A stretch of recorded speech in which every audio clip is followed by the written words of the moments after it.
बिहार में तृतीय चरण की शिक्षक भर्ती का नोटिफिकेशन आ चुका है, लेकिन एक ऐसा प्रश्न है जिसका आंसर किसी के पास नहीं है। वह प्रश्न ये है कि अदर स्टेट की जो महिला अभ्यर्थी हैं उनका सीटेट अथवा एस्टेट में कितने नंबर होने चाहिए। तो मुख्य मुद्दा यही है कि सीटेट में अदर स्टेट की महिला अभ्यर्थी के कितने नंबर होने चाहिए, और कुछ अभ्यर्थी एस्टेट के भी अंकों के बारे में पूछ रहे थे, तो उसको भी इस वीडियो लेक्चर में हम लोगों ने शामिल कर लिया है। यह ऐसा मुद्दा है जो पिछले 6 महीने से, यानी कि प्रथम चरण की शिक्षक भर्ती और द्वितीय चरण की शिक्षक भर्ती निपट चुकी है, लेकिन फिर भी इस प्रश्न का आंसर किसी के पास भी नहीं है। बीपीएससी की जो चेयरमैन है अतुल प्रसाद जी, वो भी इसका स्पष्ट आंसर नहीं दे पा रहे हैं। आयोग कोई भी एक नोटिफिकेशन के द्वारा यह स्पष्ट नहीं कर रहा है कि सीटेट में अदर स्टेट की महिला अभ्यर्थी के 82 नंबर होने चाहिए अथवा 90 नंबर होने चाहिए। तो चलिए इस वीडियो के माध्यम से हम लोग इस प्रश्न का आंसर ढूंढने की कोशिश करते हैं कि वास्तव में मुद्दा क्या है, प्रॉब्लम क्या है, समस्या क्या है और इसका क्या सॉल्यूशन हो सकता है। तो चलिए वीडियो को स्टार्ट करते हैं। देखिए भैया, पहले हम लोग मेल की बात कर लेते हैं, पुरुषों की बात कर लेते हैं। सीटेट आपको पता है, सीटेट प्राइमरी यानी 1 से 5 और 6 से 8 जूनियर का फॉर्म भरने के लिए आप सीटेट क्वालिफाई होना चाहिए। इसी प्रकार यदि आपको टीजीटी यानी कि 9-10 और पीजीटी यानी 11-12 का फॉर्म भरना है तो बिहार वाला जो एस्टेट होता है वो आप क्वालिफाई होने चाहिए। ये दोनों चीजें आपको पता ही होगी।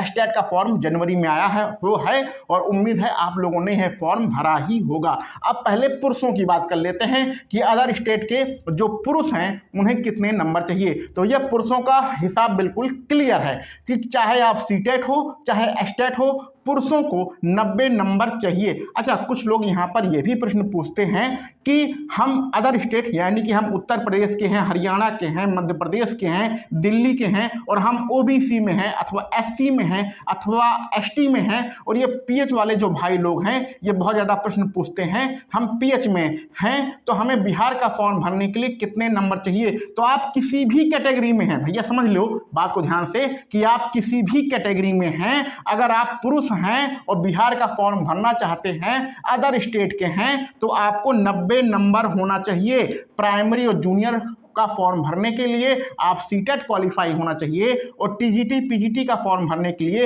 आप एस्टेट क्वालिफाई होना चाहिए, और दोनों में आपके 90 नंबर होना चाहिए। विकलांग हैं, दिव्यांग हैं, फिर भी आपको 90 नंबर ही चाहिए। ये बात क्लियर हो गई। अब आते हैं महिलाओं पर, क्योंकि मुख्य मुद्दा यहाँ पर महिला अभ्यर्थी ही हैं। देखिए पहली बात, आप जो महिला होगी, देखिए यहाँ पर पहले पुरुषों को बता दें कि जो अदर स्टेट के पुरुष होंगे वो सामान्य वर्ग के पुरुष में ही शामिल होंगे। अनारक्षित पुरुष एक सीट होती है, अनारक्षित पुरुष, असल में वहाँ पर पुरुष नहीं लिखा रहता है, सिर्फ अनारक्षित ही लिखा रहता है। तो अनारक्षित वाली जो सीट होती है उस पर अदर स्टेट के पुरुष जो है शामिल होंगे, लेकिन जो महिला होती है वो अनारक्षित महिला में शामिल होंगी, यानी कि सामान्य वर्ग की महिला में शामिल होंगी। अब यहाँ पर नोटिफिकेशन हम आपको लगा देंगे, जो कि ये आपको नोटिफिकेशन में लिखा है, और नोटिफिकेशन में साफ साफ क्या लिखा है कि सामान्य वर्ग की महिला, नोटिफिकेशन में लिखा है सामान्य वर्ग की महिला को कितने नंबर चाहिए, 55% नंबर चाहिए। सीटेट में 55% का नंबर मतलब होता है 150 में 82 अंक। देखिए 100 आपका जो पेपर होता है सीटेट का 150 नंबरों का होता है, जब उसका 55% निकालेंगे तो 82 से थोड़ा सा ज़्यादा आता है, लेकिन सुप्रीम कोर्ट के द्वारा उसे 82 नंबर ही माना गया है। तो यानी कि सामान्य वर्ग की महिला अभ्यर्थी का 82 नंबर होना चाहिए सीटेट में, ठीक है।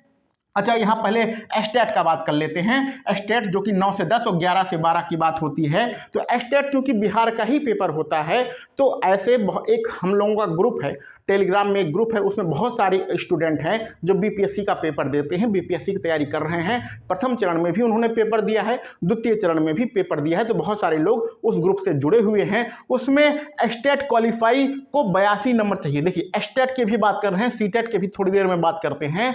एस्टेट को 82 नंबर ही चाहिए। तो अदर स्टेट की महिला अभ्यर्थी का एस्टेट जो कि बिहार का ही पेपर होता है, टीजीटी और पीजीटी में, उसमें 82 नंबर पर ही आपको नौकरी दे दिया जाएगा। बहुत सारी अभ्यर्थी महिला अभ्यर्थी हैं जिनका आपका 83 नंबर, 85 नंबर, 86 नंबर या 87 नंबर हैं, उनको 9-10 में अथवा 11-12 में नौकरी मिली है। तो स्टेट में 82 नंबर चाहिए, इसमें कोई विवाद नहीं है, इसमें कोई प्रॉब्लम नहीं है। प्रॉब्लम कहाँ पर है? सीटेट में है। अब सीटेट पर बात करते हैं तो नोटिफिकेशन में क्या लिखा है ये तो आपको क्लियर हो गया। तो नोटिफिकेशन में कितना लिखा है? 82 नंबर लिखा है, लेकिन 90 नंबर क्यों चाहिए इस पर हम लोग बात करते हैं। देखो भैया, प्रॉब्लम चालू हुई प्रथम चरण की शिक्षक भर्ती से। प्रथम चरण की शिक्षक भर्ती में ऐसी खबरें आई कि बहुत सारी महिला अभ्यर्थी हैं जिनके 85 नंबर थे या 86 नंबर थे या 87 नंबर थे, तो उन्होंने क्या किया, एग्ज़ाम को क्वालिफाई किया।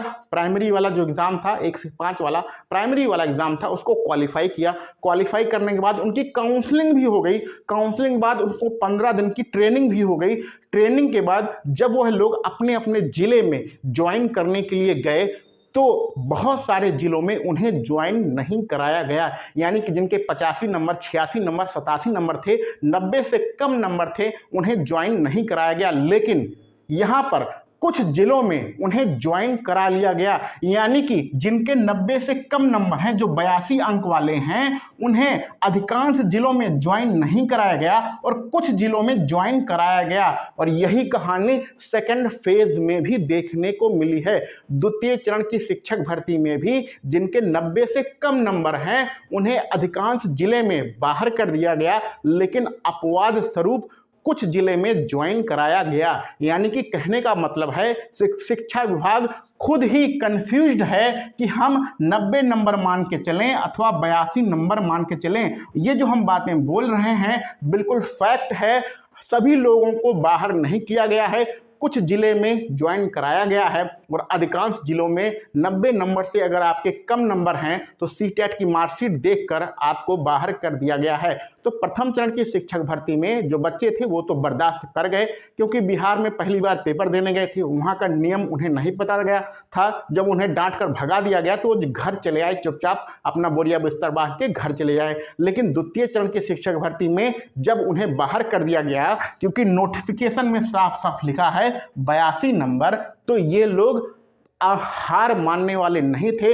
बगल में ही पटना का हाई कोर्ट है, तो ऐसे बहुत सारे लोग पटना हाई कोर्ट गए हैं और उम्मीद यही है, क्योंकि नोटिफिकेशन में आपका लिखा है 82 नंबर, इसलिए उम्मीद यही है कि स्टूडेंट के पक्ष में ही फैसला आएगा। तो प्राइमरी का और जूनियर का फॉर्म भरने के लिए सीटेट में 82 नंबर चाहिए, जो कि नोटिफिकेशन में लिखा है।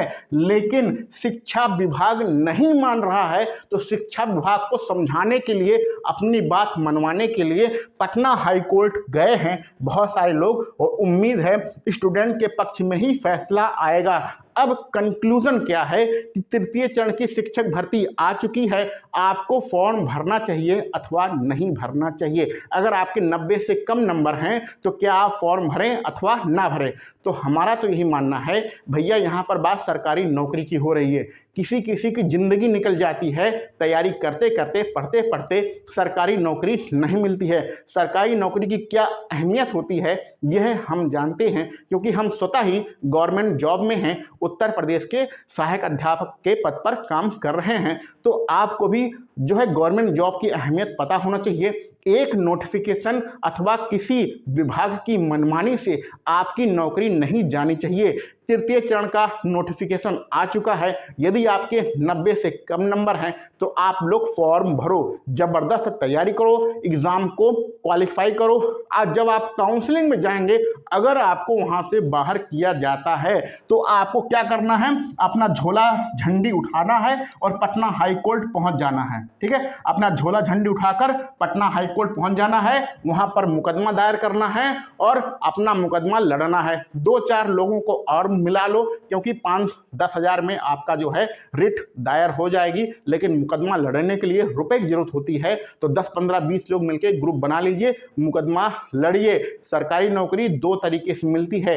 एक नौकरी वो होती है जो गवर्नमेंट देती है और दूसरी नौकरी वो होती है जो आप कोर्ट से लड़कर अपनी नौकरी लेते हैं। तो बहुत सारे ऐसे केस हैं जो आप लोगों ने अपने जीवन में देखे ही होंगे, जिसमें जो अभ्यर्थी होता है वो कोर्ट से लड़कर अपनी नौकरी लेता है, क्योंकि वहां पर अभ्यर्थी की गलती नहीं होती है, वहां पर आयोग की गलती होती है। और यहाँ पर जो गलती है, जो भ्रम की स्थिति है, वो जो स्थिति है वो शिक्षा विभाग के द्वारा बनाई गई है। तो यहाँ पर आपको, अगर आपके 90 से कम नंबर हैं, महिला अभ्यर्थी हैं, अदर स्टेट की हैं, तो आपको फॉर्म भरना है। और अगर आपको काउंसलिंग से बाहर किया जाता है तो पटना हाई कोर्ट की शरण में जाना है, लड़कर आपको नौकरी लेना है। यहाँ पर ऐसा कुछ भी नहीं करना है कि मैं फॉर्म नहीं भरूंगी, तैयारी नहीं करूंगी।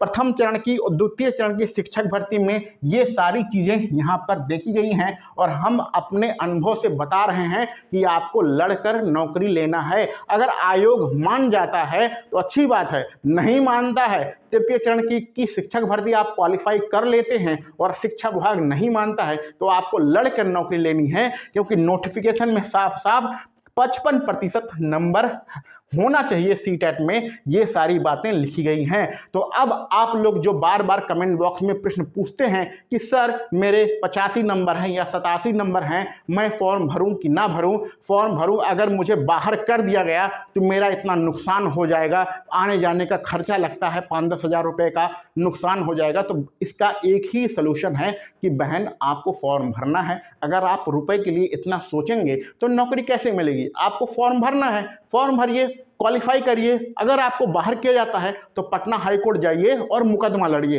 क्योंकि इसमें गलती आपकी नहीं है, इसमें गलती सिर्फ और सिर्फ विभाग की है। तो कंक्लूजन क्या निकला भैया कि अगर आपके 82 नंबर हैं तो आपको फॉर्म भरना है, सीटेट में 82 नंबर हैं तो आपको फॉर्म भरना है। अदर स्टेट की महिला अभ्यर्थी हैं, अगर 82 नंबर है तो फॉर्म भरना है। अगर आयोग नहीं मानेगा तो पटना हाई कोर्ट जाना है, अपना मुकदमा लड़ना है, क्योंकि नोटिफिकेशन में 82 नंबर लिखा है। ठीक है, बात क्लियर हो गई, बात समझ गए।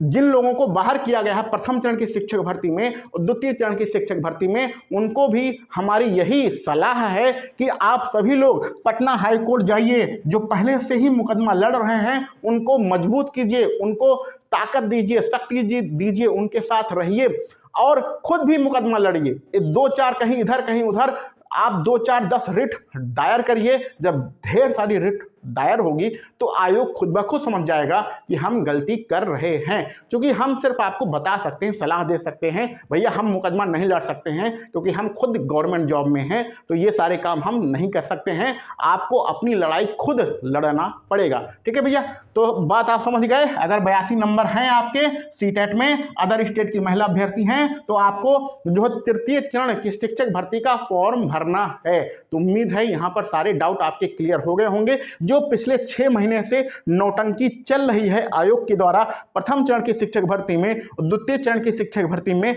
वो नौटंकी क्या है वो भी आप समझ गए होंगे। अगर आप ये सोचते हैं कि 90 से कम नंबर हैं और सभी लोगों को बाहर कर दिया गया है, तो ऐसा बिल्कुल भी नहीं है। कुछ लोगों को नौकरी दिया गया है, अलग अलग जिलों में अलग अलग नियम बनाया गया है। कहीं पर नियम नौकरी दिया गया है, उन्हें ज्वाइनिंग करा लिया गया है और कहीं पर उन्हें बाहर किया गया है। तो ऐसा बिल्कुल भी नहीं है कि यदि आपके 90 से कम नंबर हैं तो सबको बाहर कर दिया गया है, ऐसा नहीं है। सबको बाहर नहीं किया गया है, कुछ जिलों में उन्हें ज्वाइनिंग लेटर दिया गया है और वो लोग अभी भी नौकरी कर रहे हैं। हमारे परिचित में ही हैं ऐसे लोग जो 90 से कम नंबर वाले हैं और नौकरी कर रहे हैं। और इसके अलावा अधिकांश लोग ऐसे हैं जिन्हें जो है ज्वाइनिंग लेटर मिलने के बाद भी उन्हें ज्वाइनिंग नहीं कराया गया। तो उन लोगों को यही उम्मीद है, हमारी यही सलाह है कि आप सभी लोग पटना हाई कोर्ट जाओ। तो उम्मीद है सारे डाउट आपके क्लियर हो गए होंगे। बहुत ही अच्छे तरीके से हमने यहाँ पर समझाने की कोशिश किया है कि आपको फॉर्म भरना है, तैयारी करना है, परीक्षा को क्वालिफाई करना है। तो चलिए मिलते हैं अगले वीडियो लेक्चर में। आप सभी लोगों को वीडियो देखने के लिए बहुत बहुत धन्यवाद।